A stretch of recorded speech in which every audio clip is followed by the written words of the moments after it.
I'm saying that everything that happens in a business that's based off of pretend, that seems like a setup is.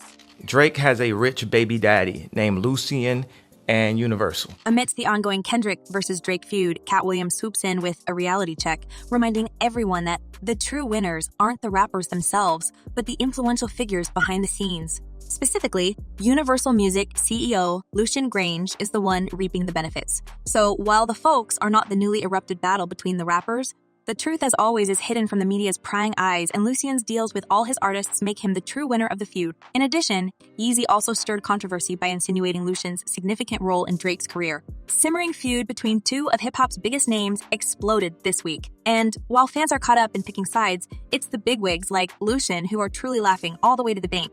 Universal Music holds a dominant position in the industry, owning pretty much all your favorite rappers and deciding their fate. So in all of these situations, there's a business involved and there's real money involved, and somebody's benefiting from this. Kendrick signed a major deal with Universal back in October 2020. Drake, rumored to be Lucien's favorite, reportedly receives extra perks and protection compared to his peers. Even West shared Drake has a rich baby daddy named Lucien to Granges and Universal. He's like, my daddy got it. My daddy control the spins. My daddy got the DSPs. Drake has a rich baby daddy named Lucien. The word on the street suggests that Drake's success may not solely be attributed to his talent, but also to the strategic alliances he cultivates behind closed doors. There's a discussion about Drake's alleged super secret contract with Universal in 2021, reportedly worth a mind-boggling $400 to $500 million. Nobody's at his level towards that much. You don't. Unless you have to. The pair have used rapid-fire diss tracks to sling mud at each other. It began with insults, but quickly took a darker turn with allegations of serious crimes, such as domestic mistreatment and illegal, intimate encounters. Feud becomes messier as Drake accuses Lamar of domestic mistreatment, and Lamar alleges that Drake has a secret daughter. But there are whispers that behind all of these dissing, Drake is secretly trying to acquire Kendrick's rights. But here's the thing. It may all be the shady dealing of Lucien, the CEO of Universal. Let's not forget that this man was named in Lil Rod's lawsuit against Diddy, accusing him of funding Diddy's alleged trafficking operation. Listed UMG boss Lucien Grange in his lawsuit, stating that he either, quote, knew or should have known about the drinks getting spiked at parties. Now, the man became an unwanted target in this crazy investigation that may take down half of the music industry, and naturally, he doesn't want to be a part of such horrific accusations. Rumor has it that Lucien gave Drake the signal to ease up on the beef once Kendrick dropped the trafficking bomb. In his recent song, Not Like Us, Kendrick doesn't tiptoe around the sensitive topic. He boldly connects the dots for the public, exposing Drake, Lucien, and Diddy's connections, say, Drake, I hear you like I'm young. You better not ever go to Cell Block 1 to any guy that talked to him and they in love. Just make sure you hide your lil sister from him. However, here's where it gets dark. According to Katt Williams, if Kendrick goes rogue and starts speaking out against Universal, it could spell disaster. Williams has been dropping hints in interviews, suggesting that artists who go against the big labels meet unfortunate ends. He even claimed that whenever a rapper is gunned down, someone up top is cashing in on their demise. Star is the commodity. These are real people, real lives. When you see things happen and you don't have all of the information. Now to provide some context on Drake and Kendrick's beef. It's been brewing for a long time. Drake and Lamar actually began their relationship collaborating together, but the tension between them apparently all kicked off back in 2013 with Kendrick's verse on Big Scene's track Control. In that verse, Kendrick didn't hold back. He called out a bunch of rappers, including Drake. It blew up. The Kendrick-Lamar Control verse has caused a huge stir in the hip-hop community due to its bold and controversial lyrics. In the verse, Lamar calls out and challenges his fellow rappers, claiming to be the king of New York and asserting his dominance in the rap game. I've returned, Yeah. There you have it. Ye is the GOAT. You know what I'm saying? What might have started as an innocent diss recently turned into a full-scale battle, and it seems like neither of the rappers are going to win in this feud. Fans believe that it's the big labels who are going to reap the fruits, while both rappers face the consequences of what they have revealed. As one person commented, I've been saying it, Drake and Kendrick are working for these goons, playing us all for fool.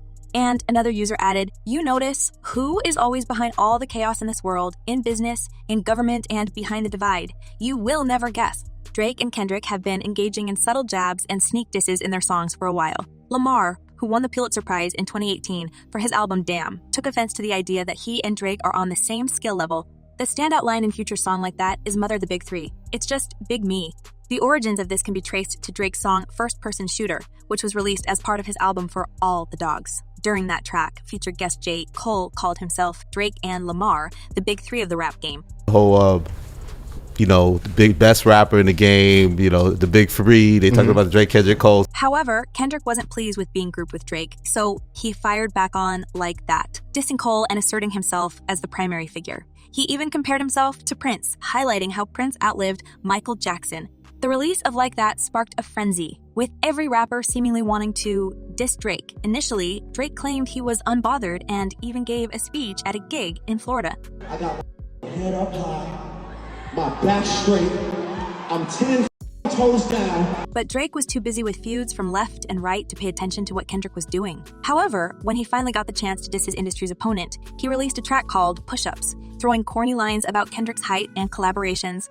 He also targeted Kendrick's contract, hinting at a less favorable split of earnings with his label. But speaking of contracts, rumors circulated in 2022 about Drake securing a massive deal with Universal Music Group, reportedly close to $500 million. Now, it's not going to be upfront. And that's why with these big numbers, like, we're hypnotized to believe it's upfront. It's not. While nothing has been officially confirmed, Drake dropped subtle hints in his track major distribution that his deal places him in a league of his own, with lines like $500 million just for Aubrey. He's subtly asserting that he enjoys a level of autonomy and perks far beyond any other artist in the hop world. So, amidst the barrage of disses aimed at him, Drake subtly implies that his fellow artists are merely chasing after money to settle their label debts, while he basically bathes in luxury and riches.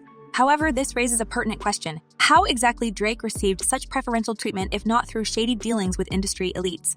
Drake has a rich baby daddy named Lucien. So all of his streams in the number ones is controlled by someone named Lucien. Some suggest that Drake's privileged position may be tied to his industry connections with many prominent record label executives, including Lucien Grange, the CEO of Universal. He himself hinted that Drake has expansive, multifaceted deal that would cover Drake's recordings, publishing, merchandise, and visual media project. His maneuvers in the industry are orchestrated to serve the interests of elites and big labels, and Drake beyond the contract has nothing else but to fulfill his obligations. Now, this deal may have placed him at the top of the game, way above other rappers, but it seems like he's in no position to say no to his master puppeteer. But I think that moment was a turning point for everybody, like, yo, this is crazy. Another viewpoint suggests that Drake's frequent mention of Grannon in his music serves as a subtle flaunting of his perceived privilege. He himself hinted that Drake has expansive, multifaceted deal that would cover Drake's recordings, publishing, merchandise, and visual media projects. Well, Drake's close ties to influential figures grant him the ability to shape the narrative and control radio play. Yet, fame and wealth always come with the price, and it looks like Drake's beef with Kendrick and more explosive lyrics are just the price he pays to divert attention from his master. After all, creepy allegations swirl regarding a potential trafficking ring within the entertainment sphere, implicating Lucien and Diddy's connection. Kanye West revealed that Lucien is like a sugar baby daddy to rappers like Drake and Diddy. Essentially, these rappers are given... And it all can be connected to the recent lawsuit filed against Diddy by producer Rodney Jones, which prominently featured Grange as a defendant. Jones claims she'd light on Grange's frequent visits to Diddy's residences, raising unsettling questions about the nature of their relationship. Of course, as many people already guessed, when it comes to saving the industry elites, it's better to sacrifice a few rappers along the way. As one person commented, I think the beef was put in place to take attention away from Diddy. And another user added, I've been saying for years that someone needs to do a deep dive and investigate the music industry and the life-ins, beneficiaries of those unalived rappers. The industry's big games are always beyond our knowledge. But thanks to whistleblowers like Williams and West, we are getting closer to the truth. But folks, what do you think about all this? Is this beef between Drake and Kendrick just a calculated event of the elites? Drop your thoughts in the comments below and don't forget to check my other videos.